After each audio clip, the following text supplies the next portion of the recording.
जय Hind and I hope आप सभी बहुत अच्छे होंगे। तो guys today is my 12th lecture of chemical kinetics. तो जो प्रीवियस लेक्चर था that is the 11th lecture of chemical kinetics. तो उसमें हम लोगों ने बहुत अच्छे से डिस्कस किया था integrated rate law of zero order reaction.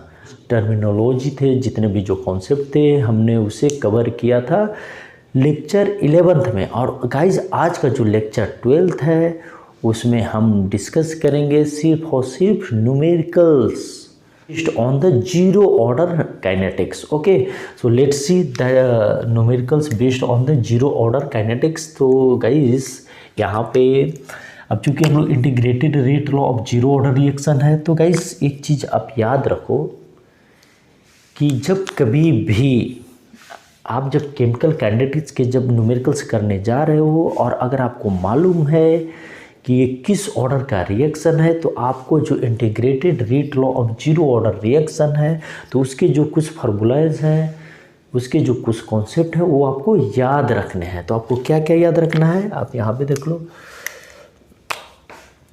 First one आपको याद रखना है क्या, CA equal to CA naught minus KT।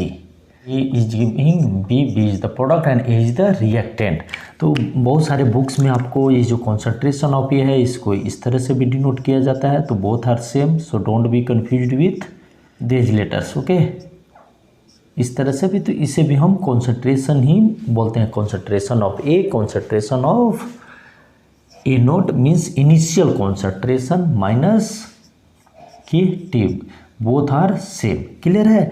तो गाइज हमें एक चीज़ ये याद रखना है। सेकेंड वन हमें क्या याद रखना है, हमें याद रखना है half life means T half equal to CA naught by 2K and here is the CA naught is the initial concentration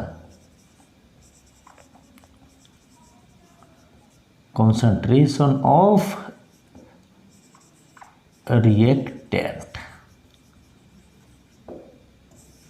clear है। तो हमें अगर हम जीरो ऑर्डर काइनेटिक्स के न्यूमेरिकल्स करने जा रहे हैं तो हमें ये दोनों जो फार्मूलाज हैं वो हमें याद रखने हैं। अभी यहाँ पे CA क्या है, CA is the concentration of reactant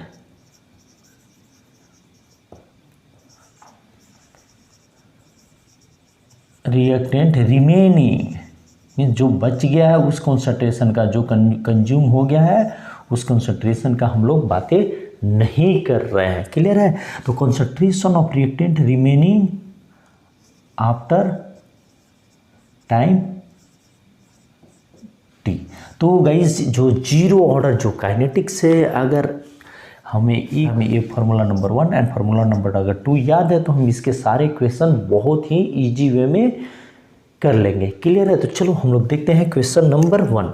अभी गाइस ये देखो, ये क्वेश्चन देखने में तो बहुत बड़ा है बट अगर आपके पास कॉन्सेप्ट है तो ये जो क्वेश्चन है आप बहुत ही कम टाइम में competitive examination point of view से भी आप बहुत ही कम टाइम में इसे आप सॉल्व कर लेंगे। क्लियर है। तो चलो हम लोग देखते हैं क्वेश्चंस। तो यहाँ पे क्या दिया हुआ है, क्वेश्चन से क्वेश्चन क्या बोल रहा है कि initial concentration of the reactant in a zero order reaction, already mentioned zero order reaction is 1.386 mole per litre. Clear है। The half life of reaction is 20 second. Clear है। Calculate the rate constant. तो first हमें क्या calculate करना है, rate constant calculate करना है। Then concentration of the reactant after 30 seconds from the initiation of the reaction. तो second one is then we have to calculate this one, concentration means we have to calculate CA। Clear है। तो guys जब कभी भी ऐसे question दिए हुए हो तो सबसे पहले आप क्वेश्चन को बहुत ध्यान से पढ़ो, क्योंकि बहुत सारे बच्चे के पास तो कॉन्सेप्ट होता है बट वो जल्दीबाजी में क्या कर बैठते हैं। क्लियर है। कोई ना कोई एक टर्मिनोलॉजी को वो गलत तरीके से पढ़ लेते हैं और फिर उसी तरह से वो क्वेश्चंस करना स्टार्ट कर देते हैं।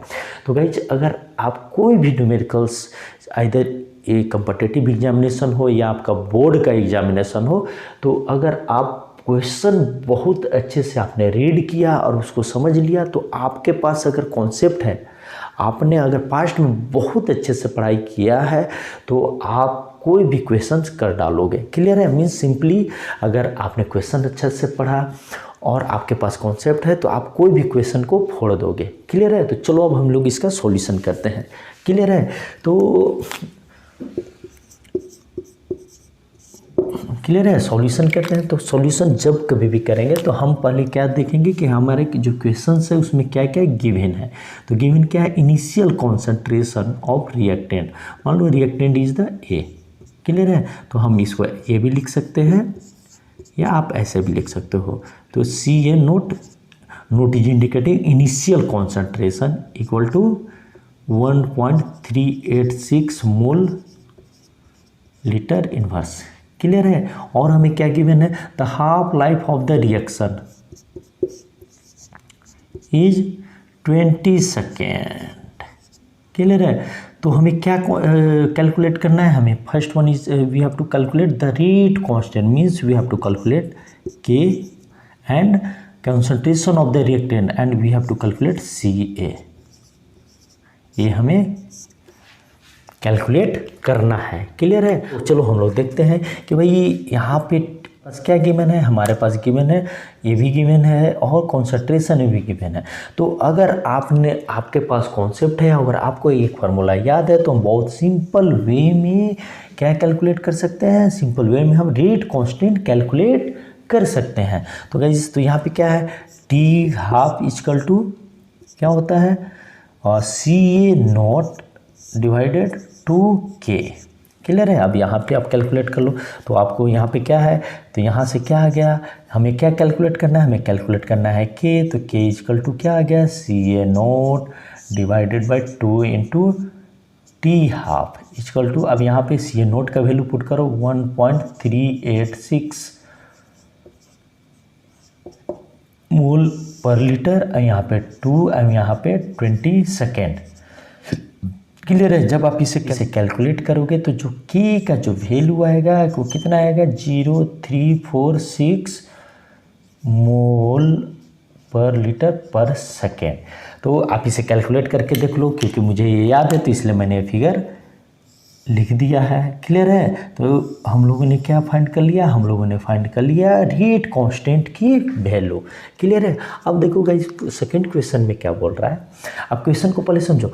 Concentration of the reactant after 30 seconds, means इसका मतलब क्या है कि कौन सा कॉन्सेंट्रेशन की बातें करें? वो जो रिमेनिंग कॉन्सेंट्रेशन की बातें कर रहा है, जिसके लिए हमारे पास फॉर्मूला क्या है? C A equal to C A naught minus K T. Clear है? तो अब आप इसका यहाँ पे वैल्यू पुट करो। तो हमें क्या कैलकुलेट करना है? सी ए आफ्टर 30 सेकेंड, यही तो हमें कैलकुलेट करना है। तो इसके लिए क्या होगा? सी ए नोट, ये हो गया मेरा ये सॉल्यूशन 1 है, solution 2 minus K T. Clear है? तो अब यहाँ पे सिंपली वैल्यू पुट कर दो। तो सी ए नोट कितना है? 1.386 माइनस के का वैल्यू कितना है? 0.346 इंटू टी कितने टाइम के बाद की बातें कर रहा है? 30 सेकेंड। क्लियर है? तो आप यहाँ से अगर कैलकुलेट करो तो यहाँ से यहाँ पे अब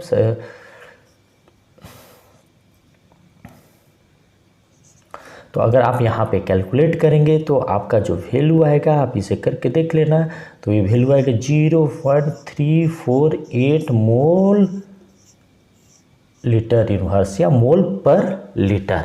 क्लियर है? तो गाइज हम लोगों ने यहाँ तो देखा कि भाई ये क्वेश्चन तो बहुत बड़ा है, बट अगर हमारे पास कॉन्सेप्ट है, क्लियर है, अगर हमारे पास कॉन्सेप्ट है तो अगर मैं फार्मूला भूल भी गया तो हम इंटीग्रेटेड रेट लॉ से भी कैलकुलेट कर सकते हैं, बट वो थोड़ा टाइम कंज्यूमिंग होगा, जो कि आप बोर्ड एग्जामिनेशन में तो कर लोगे, लेकिन जो कम्पिटिटिव एग्जामिनेशन होता है वहाँ पे सारा खेला बस टाइम का ही है।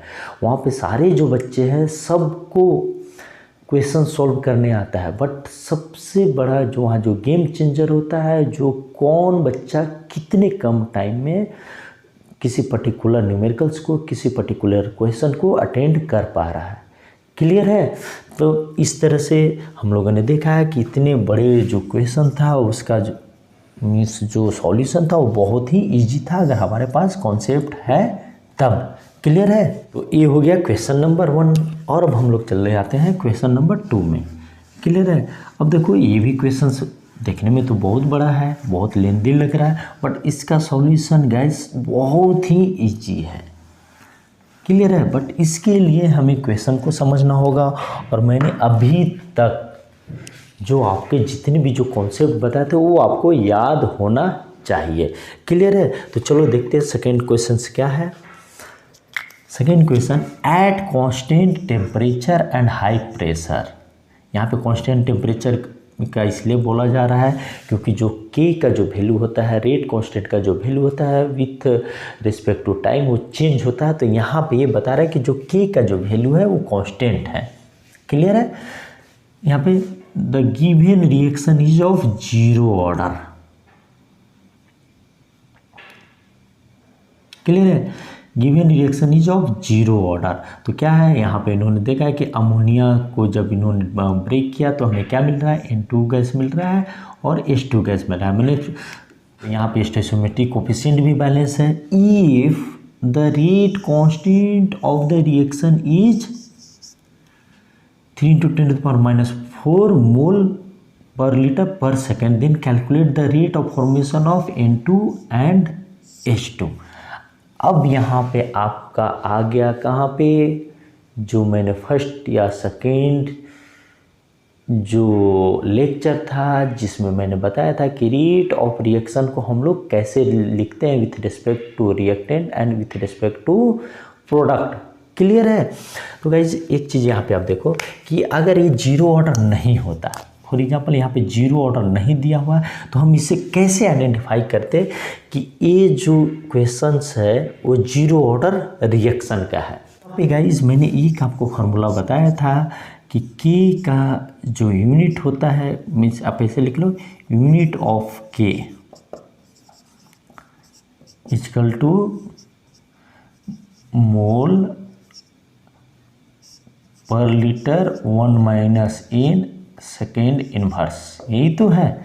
अगर यहाँ जीरो ऑर्डर मेंशन भी नहीं होता गाइस तो हम यूनिट ऑफ के से पता लगा लेते कि किस ऑर्डर का रिएक्शन है। तो अब यहाँ पे देखो बहुत सारे आपके क्वेश्चन में मिलेंगे, आपको के का वैल्यू दे देगा और आपको वहाँ से आइडेंटिफाई करना है कि भाई जो हम रेट जो इंटीग्रेटेड रेट लॉ लगाएंगे वो किस ऑर्डर ऑफ रिएक्शन के लिए लगाएंगे। क्लियर है?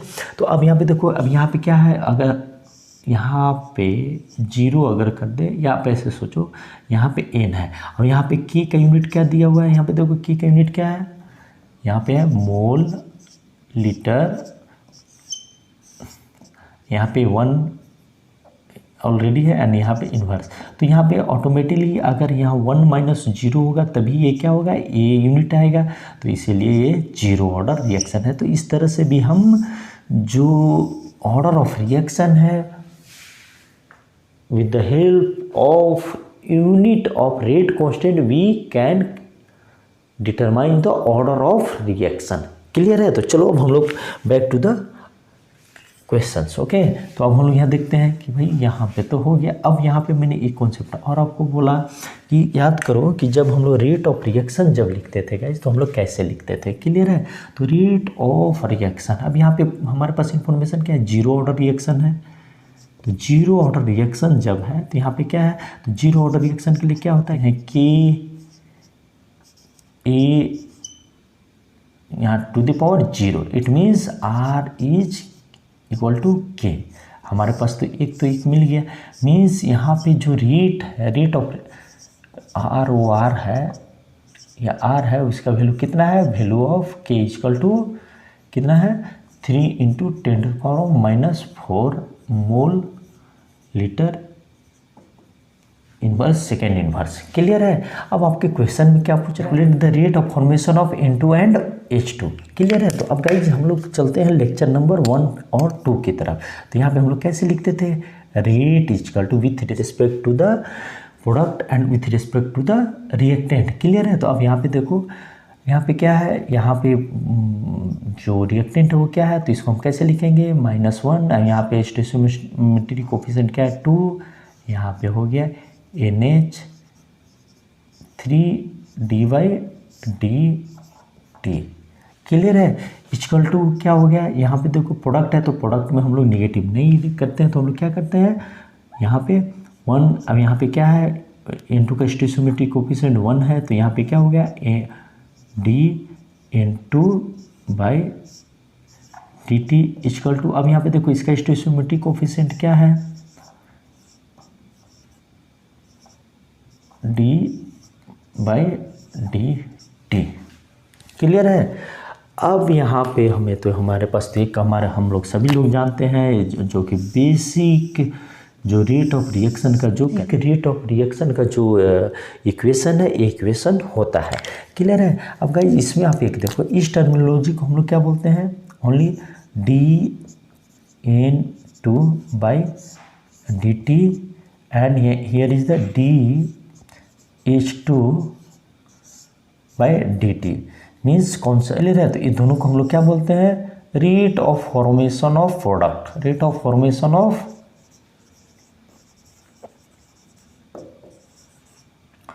Product that is N2 and H2। Clear है। और हमें यही तो कैलकुलेट करना है, बट हमारे पास जो इक्वेशन है क्या है, तो चलो हम लोग इसको इरेज करते हैं and will understand in details.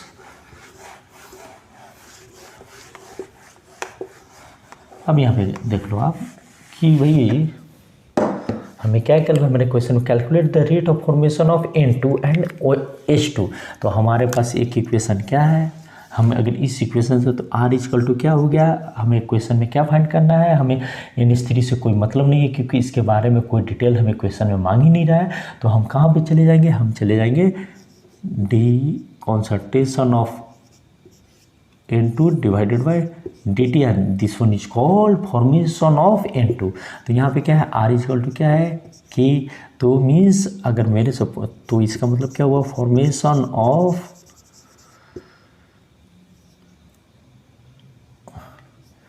तो यहाँ पे क्या है, rate of formation of N2 equal to क्या हो गया गाइस, K। तो K इक्वल टू कितना है, यहाँ पे देखो same 3 × 10⁻⁻⁴ mole litre inverse second inverse. Clear है। तो एक तो हमारा ए सॉल्यूशन मिल गया। सेकंड सॉल्यूशन क्या बोल रहा है, वो पूछ रहा है कि rate of formation of H2। तो हमारे पास क्या है इक्वेशन है, अगर हम विथ रिस्पेक्ट टू H2 लिखे तो क्या होगा गाइस, यहाँ पे होगा 1/3d concentration of H2/dt। Clear है। अब हमें क्या फाइंड करना है, हमें एक फाइंड करना है, तो यहाँ से क्या आ जाएगा, अगर आप ऐसे करो तो dH2/dt इक्वल टू 3R। अब यहाँ पे R के वैल्यू पुट कर दो, 3 × 10⁻⁴ mole litre inverse second inverse, 9 × 10⁻⁴ mole litre inverse second inverse. तो इस तरह से this one is the rate of formation of